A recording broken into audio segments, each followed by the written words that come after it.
নমস্কাৰ ডিজিটেল আসাম টুবনৰ চেনেলটোৰ এটা নতুন ভিডিঅ'লৈ আপোনাক বহুত স্বাগতম। আজি এই ভিডিঅ'ত মই আপোনালোকক দেখুৱাম যে আপোনালোকে কেনেকৈ যিখন লেবাৰ কাৰ্ড আছে এই লেবাৰ কাৰ্ডখন কেনেকৈ আপুনি অনলাইনতে বনাব পাৰিব, কেনেকৈ এপ্লাই কৰিব পাৰিব।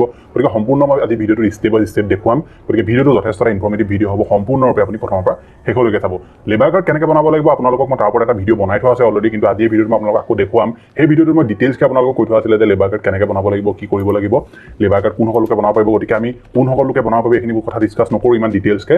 আমি আপোনাক আজি সম্পূৰ্ণ ষ্টেপটো দেখুৱাই দিম যে কেনেকৈ বনাব লাগিব, কি কৰিব লাগিব। গতিকে সেইটো ভিডিঅ' যদি আপুনি চাব বিচাৰে মই ডেছক্ৰিপশ্যনত তাৰ লিংক দি দিম, ঠিক আছে। গতিকে এতিয়া আপুনি চাব পাৰে মই প্ৰথমে আহিলোঁ এতিয়া যোনটো লেবাৰ কাৰ্ডৰ অফিচিয়েল ৱেবছাইট আমাৰ অসমৰ labarassam.com, মই ৱেবছাইটটোৰ লিংকটো ডেছক্ৰিপশ্যনত দি দিম। আপোনালোকে তাত গৈ এইটো ক্লিক কৰি দিয়াৰ লগে লগে আপুনি ৱেবছাইটত আহি যাব। অহাৰ লগে লগে আমি চাব পাৰে কনষ্ট্ৰাকশ্যন ৱৰ্কাৰ ৰেজিষ্ট্ৰেশ্যন ফৰ্ম বুলি এনেকৈ ওলাই যাব।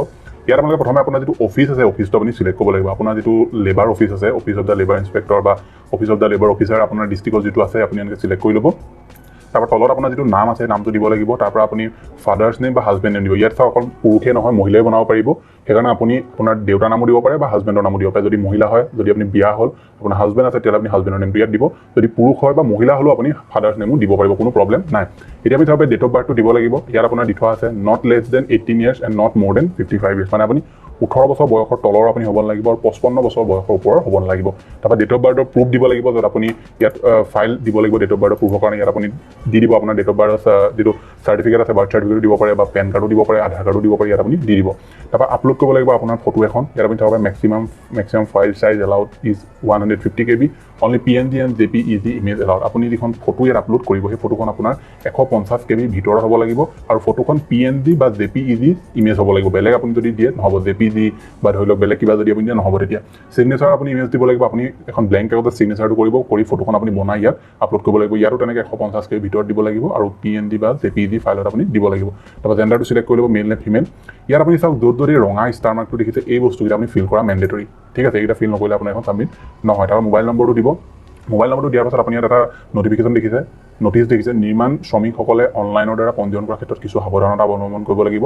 পঞ্জীয়ন কৰাৰ ক্ষেত্ৰত মোবাইলৰ দ্বাৰা OTP হস্তান্তৰ কৰাৰ সময়ত বিভাগীয় কৰ্তৃপক্ষৰ ব্যক্তিক চিনাক্ত কৰি লৈহে OTP বিষয়ে সবিশেষ জনাওক। এই ক্ষেত্ৰত আপোনাৰ বেংক একাউণ্টৰ সবিশেষ তথ্য বিচাৰি অচিনাকি ব্যক্তি নতুবা বিভাগীয় কৰ্তৃপক্ষৰ ব্যক্তিৰ দ্বাৰা ফোন কৰিলে তেনে ব্যক্তিৰ ওচৰত নিজৰ বেংক একাউণ্টৰ বিষয়ে প্ৰকাশ নকৰিব।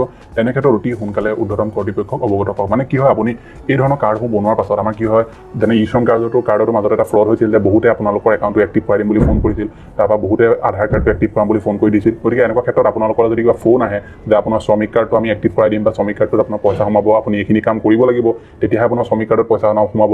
গতিকে তাৰ কাৰণে আমি আপোনাক এটা লিংক দিম, সেই লিংকটোত আপুনি ক্লিক কৰিব। এনেকুৱা ধৰণৰ যদি ফোন কল বা মেছেজ আহে, এইবোৰ মেছেজ আপুনি কেতিয়াও ৰিচিভ নকৰিব বা এইবোৰ মেছেজ আপুনি কেতিয়াও ক্লিক নকৰিব। যিকোনো ধৰণৰ মেছেজ য'ত আপোনাৰ লিংক দিয়ে টেক্সট মেছেজত, আপুনি সেইবোৰ কেতিয়াও ক্লিক নকৰিব বা হোৱাটছআপতে হওক আপুনি কেতিয়াও ক্লিক নকৰিব। কোনোবাই যদি আপোনাৰ OTP বিচাৰি ফোন কৰে যে OTP এটা গৈছে আপোনাক আমাক দিয়ক OTPটো, কেতিয়াও আপুনি তেওঁলোকক OTP নিদিব। যদি OTP দিয়ে কিন্তু ইয়াৰ ফলত আপোনাৰ যথেষ্ট লোকচান হ'ব পাৰে আৰু এইসমূহৰ দায়িত্ব আপোনাৰ কৰ্তৃপক্ষও বহু ক্ষেত্ৰত নলয়গে, ঠিক আছে। গতিকে আপোনালোকে এইসমূহ ক্ষেত্ৰত সাৱধানতা অৱলম্বন কৰিব। তাৰপৰা আপুনি কাষ্ট কেটেগৰী ইয়াত আপুনি দিব লাগিব, আপোনাৰ কি কাষ্ট কৰে দিব। তাৰপৰা মেৰিটেল ষ্টেটাছটো দিব। ডেট অফ ৰিটায়াৰমেণ্ট, যদি আপুনি ৰিটায়াৰ হ'ল তেতিয়াহ'লে ডেট অফ ৰিটায়াৰমেণ্ট দিব পাৰে, যদি নাই হোৱা আপুনি এইটো একো কম্পালচৰি নহয়। Is Euro husband wife is a member of this board, যদি আপোনাৰ হাজবেণ্ড আৰু ৱাইফ মেম্বাৰ হয় বৰ্ডখনৰ তেতিয়াহ'লে আপুনি ইয়াত য়েছ কৰি আপুনি চিলেক্ট কৰিব লাগিব। যদি ন হয় আপুনি তাৰপৰা নেচাৰ অফ জব চিলেক্ট কৰিব, ইয়াত আপুনি কি কৰে এইটো দিব লাগিব। তাৰপৰা প্ৰেজেণ্ট এড্ৰেছ আপুনি দিব।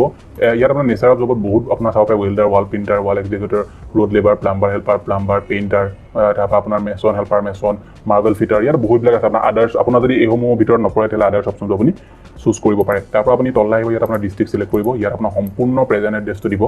ব্লক আৰু টাউন চিলেক্ট কৰি ল'ব। তাৰপৰা আপোনাৰ গাঁও পঞ্চায়ত বা গাঁও পঞ্চায়তৰ নাম দিব, নহবা আপোনাৰ ৱাৰ্ড নম্বৰটো দিব, ঠিক আছে। আপুনি যদি এইসমূহ বস্তু চিলেক্ট কৰি ল'ব নাই তেতিয়া অট'মেটিকলি এইসমূহ খোল খাই যাব, ঠিক আছে। পিন ক'ডটো দিব। তাৰপৰা আপোনাৰ যিটো প্ৰেজেণ্ট এড্ৰেছ এইটোৱে যদি আপোনাৰ পাৰ্মানেণ্ট এড্ৰেছ হয় তেতিয়াহ'লে আপুনি এই টিকটো মাৰি দিয়াৰ লগে লগে আপোনাৰ এইখিনি বস্তু অট'মেটিকলি ইয়াত যি আছে এইখিনি ইয়াত ফিল হৈ যাব। তাৰপৰা আপোনাৰ বেংক একাউণ্টৰ নম্বৰ দিব লাগিব ইয়াত। তাৰপৰা বেংকটোৰ নেম দিব লাগিব, যিটো বেংকত আপোনাৰ একাউণ্ট আছে। তাৰপৰা IFSC কোড আৰু বেংক ব্ৰাঞ্চৰ নামটো দিব লাগিব, ঠিক আছে। তাৰপৰা আপুনি এইফালে আহিব বেংক পাছবুক ফাৰ্ষ্ট পেজ, আপোনাৰ যোনটোত ফটো আৰু আপোনাৰ একাউণ্ট নম্বৰ আছে সেইটো আপুনি ধুনীয়াকৈ ফটো মাৰি 150 KB তলত বনাই JPG PNG ইমেজত আপুনি বা PDF ফটো আপুনি আপলোড কৰিব পাৰে। তাৰপৰা আধাৰ কাৰ্ড আপোনাৰ যদি আছে য়েছ দিব। তাৰপৰা আধাৰ কাৰ্ডৰ নম্বৰটো ইয়াত দিব, আধাৰ কাৰ্ডৰ কপিটো আপুনি ইয়াত দিব লাগিব, ঠিক আছে। তাৰপৰা আপুনি ভোটাৰ কাৰ্ড ফটো দিব লাগিব। ভোটাৰ কাৰ্ডৰ দুইটা চাইড ফটো মাৰি দিব, লগতে আধাৰ কাৰ্ডৰ দুইটা চাইড ফটো মাৰি আপুনি একেখন ফটোত বনাই ধুনীয়াকৈ আপলোড কৰি দিব। তাৰপৰা do you have Ayushman card, যদি আছে য়েছ অপশ্যনটোত ক্লিক কৰি দিব। যদি আয়ুষ্মান কাৰ্ড কেনেকৈ বনাব লাগে নাজানে তেতিয়াহ'লে মই অলৰেডি এটা ভিডিঅ' দি থোৱা আছে চেনেলত, আপোনালোকে সেইকেইটা ভিডিঅ' চাই ল'ব পাৰে। তাৰপৰা এইসমূহ আপোনাৰ অপশ্যনেল হয় এমপ্লয়াৰ নেম এমপ্লয়াৰ এড্ৰেছ ESI বা PF নাম্বাৰ এইবিলাক যদি আপোনাৰ আছে তেতিয়াহ'লে সম্পূৰ্ণভাৱে দি দিব এক্সপিৰিয়েঞ্চ চাৰ্টিফিকেটটো আপোনাৰ দিয়াটো মেণ্ডেটৰী এক্সপিৰিয়েঞ্চ চাৰ্টিফিকেট আপুনি দিব লাগিব য'ত আপুনি কাম কৰি আছে তাৰ পৰা সেই চাৰ্টিফিকেটখন আপুনি উলিয়াই ল'ব পাৰে লিখিত হ'ব কাৰোবাৰ পৰা আপুনি উলিয়াই ল'ব পাৰে তাত যিসমূহ অফিচিয়েল থাকে ঠিক আছে তাৰ পৰা আপুনি নমিনি ডিটেইলছ দিব লাগিব ইয়াত এইটো মেণ্ডেটৰী নহয় যদি দিব বিচাৰে দিব পাৰে দিব নিবিচাৰিলেও আপোনাৰ একো প্ৰব্লেম নহয় তাৰপৰা নমিনেশ্যন ফৰ্ম কপি ইয়াত দিব ফৰ্ম কপিখন দিব লাগিব এই ফৰ্মখন আপুনি ইয়াত চাব পাৰে ইয়াত প্ৰিণ্ট ব্লেংক নমিনেশ্যন ফৰ্ম বুলি আপুনি এই যোনখন ফৰ্ম ইয়াত মই ক্লিক কৰি দিলোঁ তাৰ পৰা আপোনাৰ এখন ফৰ্ম ওলাব ইয়াত চাব পাৰে এই যিখন ফৰ্ম আছে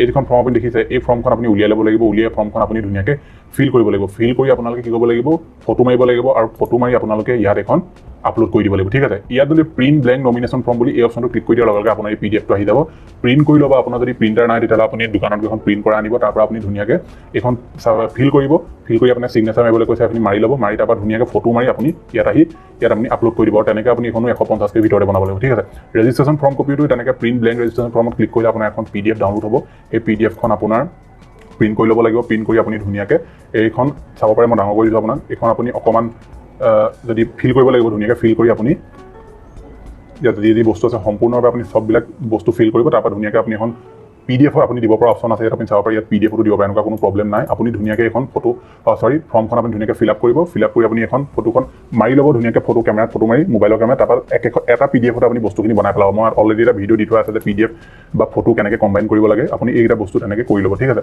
তাৰপৰা এণ্টাৰ OTP কমপ্লিট ৰেজিষ্ট্ৰেশ্যন আপুনি গেট OTP অপশ্যনত ক্লিক কৰি দিয়াৰ লগে আপোনাৰ মোবাইললৈ এটা OTP যাব তাৰপৰা আপুনি OTP দিব লাগিব এটা নটিফিকেশ্যন দি থৈছে not submitting false information to a government office is a punishable offence আপুনি যদি ভুল তথ্য দি আপুনি যদি ভাবে যে মই ভুল তথ্য দি ইয়াত মই এইখিনি কমপ্লিট কৰি মই ইয়াৰ পৰা সুবিধাসমূহ ল'ম তেতিয়াহ'লে কিন্তু আপুনি বিপদত পৰিব পাৰে সেইসমূহ কাম নকৰিব যিসমূহ মানে চৰকাৰী চাকৰি কৰে ভাল চৰকাৰী চাকৰি আছে টেক্স পে' কৰে সেইসমূহৰ কাৰণে শ্ৰমিক কাৰ্ড নহয় আৰু ইয়াৰ বিষয়ে সবিশেষ জানিবলৈ হ'লে আপুনি শ্ৰমিক কাৰ্ডৰ যিসমূহ অফিচ থাকে তাতো আপোনালোকে যোগাযোগ কৰিবগৈ পাৰে বা আপোনালোকে যিবোৰ জনা শুনা ব্যক্তি থাকে তেওঁলোকৰ লগতো কথা পাতিব পাৰে ঠিক আছে ইয়াত আপুনি চাব পাৰে নিৰ্মাণ শ্ৰমিকসকলে পঞ্জীয়নৰ ক্ষেত্ৰত জানিবলগীয়া কিছুমান তথ্য দি থোৱা আছে নৱপঞ্জীভুক্ত নিৰ্মাণ শ্ৰমিকসকলক প্ৰতি 15 দিনৰ অন্তৰত পৰিনিৰীক্ষা সমিতিৰ দ্বাৰা অনুমোদন জনোৱা হ'ব এই ক্ষেত্ৰত প্ৰত্যেক মাহৰ 1 আৰু 14 তাৰিখৰ ভিতৰত অনুমোদন জনোৱা হ'ব আৰু কিবা আহুৱা থাকিলে 15 তাৰিখে নাকচ কৰা হ'ব সেই একে পদ্ধতিৰে মাহটোৰ দ্বিতীয় অৰ্ধাহত প্ৰযোজ্য হ'ব আপুনি এইটো এটা নটিফিকেশ্যন দি থৈছে তাৰপৰা নেক্সট এণ্ড পে'মেণ্ট অপশ্যনটো ক্লিক কৰি দিয়াৰ লগে লগে আপুনি পে'মেণ্ট কৰিব লাগিব আৰু পে'মেণ্ট কৰাৰ পিছত আপোনালৈ এটা নম্বৰ যাব যিটো আপোনাৰ ট্ৰেক ID এটা যাব সেইটো আপুনি চিম্পলি ইয়াত আহিব লাগিব ওপৰত আপুনি দেখিছে চেক ষ্টেটাছ অপশ্যনটো ক্লিক কৰিব ক্লিক কৰাৰ লগে লগে আপুনি ইয়াত যোনটো এপ্লিকেশ্যন নম্বৰ পাব সেই এপ্লিকেশ্যন নম্বৰটো দিব আৰু লগতে মোবাইল নম্বৰটো দিব